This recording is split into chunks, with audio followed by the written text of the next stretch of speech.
Dans les archives officielles égyptiennes, l'Osiran aurait été construit par Seti il y a plus de 300 ans. Son usage, son âge et même son créateur semblaient incontestables. Mais les archéologues ont bientôt mis au jour un phénomène qu'aucun manuel ne pouvait expliquer. L'Osiran, enfoui à 15 mètres sous le sable, fut construit avec d'énormes blocs de granit et selon un style d'ingénierie anachronique. Cette nouvelle chronologie soulève une hypothèse troublante. Tout un chapitre de civilisation avancée restait insoupçonné sous nos pieds. Qu'est-ce qui a donc poussé les plus grands pharaons d'Égypte à revendiquer un monument que l'histoire ne peut expliquer? La datation formelle des Osiriens repose sur des preuves tangibles et non sur des spéculations. En 1933, l'Egypt Exploration Society publia un rapport détaillé attestant la présence du Kartou de Seti-Wa gravé directement dans la pierre du linteau d'entrée de l'Oyan. Cette signature royale portant le nom du trône Menmatra apparaît à un endroit où il aurait été impossible de l'ajouter après la construction. Les blocs eux-mêmes furent posés avec le Kartou déjà présent. Des cartes supplémentaires et de courts textes hiéroglyphiques faisant référence à la surface de Siwan ont été découverts sur plusieurs éléments en granit et en grès disséminés sur le site. Ces marques ne sont pas de simples graffitis épars. Elles sont incrustées dans la maçonnerie même du monument, ce qui renforce l'hypothèse selon laquelle celui-ci a été construit ou du moins achevé sous le règne de Seti entre 1294 et 1279 avant notre ère. Le rapport de l'EES de 1933, dirigé par les archéologues Henry Frankfurt et Adrian de Buch, a catalogué ces inscriptions avec une précision méthodique. Leurs notes de terrain, toujours archivées à Londres, comprennent des schémas à l'encre montrant l'emplacement exact du Kartou de Seti sur les blocs principaux du linteau et du seuil. Des photographies issues de la même campagne révèlent la netteté des hiéroglyphes caractéristiques des outils du Nouvel Empire et préservés de l'érosion ultérieure. Aucun nom royal antérieur ni aucune autre attribution n'ont été identifiés dans la maçonnerie ou les philatélismes de l'Oïrien. Outre les inscriptions visibles des tessons de poterie en autruche, utilisés pour des notes administratives, ont été mis au jour dans le remblai de sable lors des fouilles. Plusieurs documents portent les noms et titres de fonctionnaires de Seti Worms, faisant référence au transport de blocs de pierre et à la répartition de la main-d'œuvre pour la construction du temple d'Abydos. Ces documents recoupés avec le programme de construction plus vaste de Seti ont permis de situer fermement l'Oyan parmi ses œuvres connues. Depuis des décennies, ces inscriptions constituent le fondement du consensus scientifique. Les égyptologues mettent en avant le Kartou caractéristique du guerrier Seti, l'araka administrative et l'absence de tout matériel antérieur à la 19e dynastie comme preuve que le site d'Oïrian appartient au Nouvel Empire. L'orientation du monument et sa relation avec le temple adjacent de Setiwan conforte cette conclusion. Aux yeux de l'archéologie dominante, l'affaire semble close. L'Osirien est un édifice datant du règne de Setiwan et son histoire officielle est gravée dans la pierre. Pourtant, cette certitude repose sur une énigme. La profondeur de l'Osirien, sa construction inhabituelle et le fait qu'il était déjà enfoui lorsque le temple de Seti fut érigé par-dessus remettent en question une interprétation littérale des preuves. La prochaine strate du mystère ne réside pas dans ce qui est inscrit, mais dans ce qui se cache en dessous, un mystère plus profond encore. Les fouilles de l'Oïran ont révélé une vérité troublante. Le monument était enfoui sous près de 15 mètres de sable compacté et de débris. Lorsque l'Egypt Exploration Society a entrepris des fouilles systématiques au début du 20e siècle, ses équipes ont traversé des couches successives de remblais sans trouver la moindre trace de structure ou d'activité antérieure au-dessus du toit de l'Oïran. L'ensemble du complexe était comme scellé du monde tel qu'il avait été délibérément enseveli. À son point le plus bas, un mur massif de blocs de grès bloquait l'unique entrée processionnelle, sa maçonnerie étant restée intacte depuis l'Antiquité. Les notes de terrain de la campagne d'Henry Frankfurt en 1925 relatent le minutieux déblaiement du sable, les ouvriers travaillant à la lumière des lampes dans un espace si profond que la lumière du soleil n'atteignait jamais le sol de la chambre. Des mesures ont confirmé que le sol de l'Ouïrien se situe à plus de 15 mètres sous la surface actuelle, bien plus profondément que tout autre monument du Nouvel Empire à Abydos. Le remblai de sable ne présentait aucun signe d'effondrement naturel ni de stratification due aux inondations. Il était uniforme, dense et intact. Le mur d'enceinte portait lui-même le Kartou, emblème indubitable de Setiwan. Pourtant, il scellait un intérieur isolé bien avant son règne. Les ingénieurs ont cartographié le terrain environnant et n'ont trouvé ni rampe, ni escalier, ni débris de construction au-dessus du toit de l'Oïran. Le site avait été enfoui d'un seul coup, de manière délibérée. L'emplacement du monument bien en dessous du niveau du temple de Seti-Wise et du plateau désertique contredisait la logique habituelle de la construction égyptienne.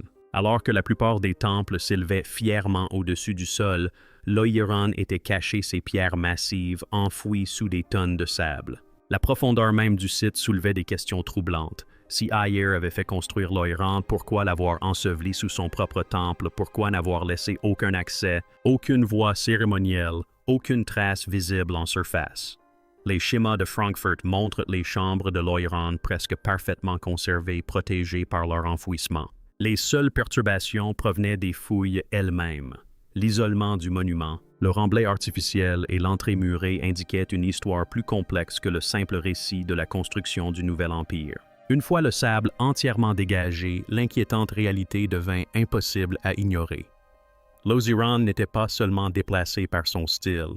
Il était enfoui sous le sol même d'Abydos, scellé comme si sa présence devait être oubliée. Le transport d'une seule colonne wayérienne d'Aswan à Abydos exigeait bien plus que de l'ambition. Il nécessitait un niveau de coordination et de force brute que peu de projets antiques pouvaient égaler. Chaque bloc de granit extrait à près de 900 km au sud pesait jusqu'à 60 tonnes. La logistique nécessaire à l'extraction au transport et à la mise en place précise de ces monolithes dépasse l'entendement. Aucune rampe ni chaussée ne subsiste sur le site, mais des modélisations d'ingénierie suggèrent que les pierres ont probablement été transportées par barge le long du Nil, puis par voie terrestre sur le dernier demi-kilomètre. L'absence de débris de construction ou de structure temporaire au-dessus de l'Oïran laisse supposer un processus qui n'a laissé aucune trace ou qui reposait sur des méthodes encore mal comprises. Le professeur Aaron Klein, ingénieur en structure qui a consacré des années à l'étude des sites mégalithiques en Égypte, souligne les dimensions impressionnantes du granit comme preuve d'une planification minutieuse. La chambre centrale de l'Oïran est revêtue de piliers qui s'élèvent à plus de 4 mètres, chacun étant assemblé avec des joints si fins qu'une lame de rasoir ne pourrait s'y insérer. Des marques d'outils encore visibles sur certaines surfaces révèlent l'utilisation de pierres à piler et d'instruments en cuivre. Ces techniques bien documentées dans les carrières du Nouvel Empire sont pourtant rarement appliquées à cette échelle. Le granit lui-même parsemé de feldspath et de quartz présente des similitudes avec des échantillons provenant des carrières d'Aswan, confirmant ainsi son origine ancienne. La question de la mise en place de ces blocs alimente les débats depuis des décennies. Des analyses récentes du substratum rocheux du site révèlent de légères rainures et des marques d'abrasion qui pourraient indiquer l'utilisation de traîneaux ou de rouleaux. L'archéologie expérimentale montre qu'avec des équipes pouvant compter jusqu'à 200 ouvriers, des traîneaux lubrifiés pouvaient tirer un bloc de 60 tonnes sur le sable à un rythme lent mais régulier. L'eau s'écoulait devant les traîneaux. Friction réduite, une technique représentée dans des peintures tombales de la même époque. Cependant, le contexte souterrain d'Oïran complexifie la situation. Le sol de la chambre se situe à 15 mètres sous la surface actuelle, au fond d'une fosse creusée directement dans le grès du désert. Aucune trace de rampe permanente ou de descente en spirale n'a jamais été découverte. Certains ingénieurs ont suggéré que les bâtisseurs auraient creusé une tranchée en pente, utilisé des rampes de sable temporaires pour descendre les pierres, puis remblayer la fosse une fois la construction achevée. D'autres suggèrent que la chambre a été assemblée dans une carrière à ciel ouvert, puis délibérément enfouie pour lui conférer son caractère cérémoniel caché. Ce qui demeure incontestable, c'est l'extraordinaire niveau d'organisation requis. Transporter un seul bloc d'Aswan à Abydos par voie fluviale, le hisser depuis le Nil et le descendre dans la fosse de l'Oyan aurait nécessité des mois de travail coordonné. Chaque étape a laissé ses propres traces subtiles mais bien réelles. L'harmonie des types de granit, l'alignement des bases des piliers sur le sol en grès, la précision des joints secs, l'échelle du monument et les exigences techniques témoignent d'une singularité sans précédent dans le programme de construction du Seti. Pour le professeur Cullen, la logistique de l'Oïran n'est pas seulement un exploit d'ingénierie antique. Elle constitue une énigme qui demeure difficile à expliquer, soulevant de nouvelles questions quant aux ressources, aux connaissances et aux intentions qui ont présidé à sa création. Lignées acérées, visages impassibles et pierres silencieuses, la salle centrale d'Oziran surprend quiconque s'attend à la grandeur familière de l'Égypte du Nouvel Empire. Là où le temple de Sedi Wellen, à l'étage regorge de scènes sculptées et de dieux peints, la chambre en contrebas ne présente que du granit massif. Des piliers s'élèvent du sol en 2 rangées parallèles, chaque bloc étant joint à son voisin avec une telle précision qu'une feuille de papier ne saurait s'y glisser. Les joints forment des motifs irréguliers, presque polygonaux, évoquant la maçonnerie cyclopéenne de Gizeh, voire celle des lointains Mini. Rien à voir avec les assises carrées et mortiérisées de l'époque de Seti. Aucun hiéroglyphe ne s'étend sur les surfaces. Aucun relief, aucune carte peinte, aucune prière à Osiris ni au roi. Le granit reste intact, comme si les bâtisseurs n'éprouvaient ni le besoin ni le droit de l'orner. Cette absence n'est pas due à l'érosion, les murs n'ont tout simplement jamais été inscrits. Les égyptologues ont passé la chambre au peigne fin cherchant la moindre trace de la signature typique du Nouvel Empire, mais l'Osirien reste muet. Seules quelques cartes, toutes attribuées à Seti, apparaissent sur des blocs plus récents ou à l'entrée jamais sur le granit principal. Cette contradiction esthétique est flagrante. Au Nouvel Empire, les temples étaient bien plus que de simples lieux de culte, ils étaient des manifestations publiques. Chaque centimètre carré était orné d'images et de textes proclamant le pouvoir du pharaon et la faveur divine. La sobriété des surfaces du temple d'Osiran suggère une intention différente, voire une autre époque.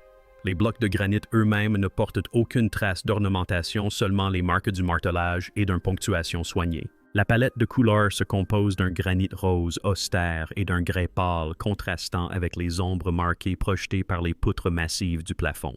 Le langage architectural est empreint de gravité et de silence à l'opposé du récit foisonnant des salles de Seti situées plus haut.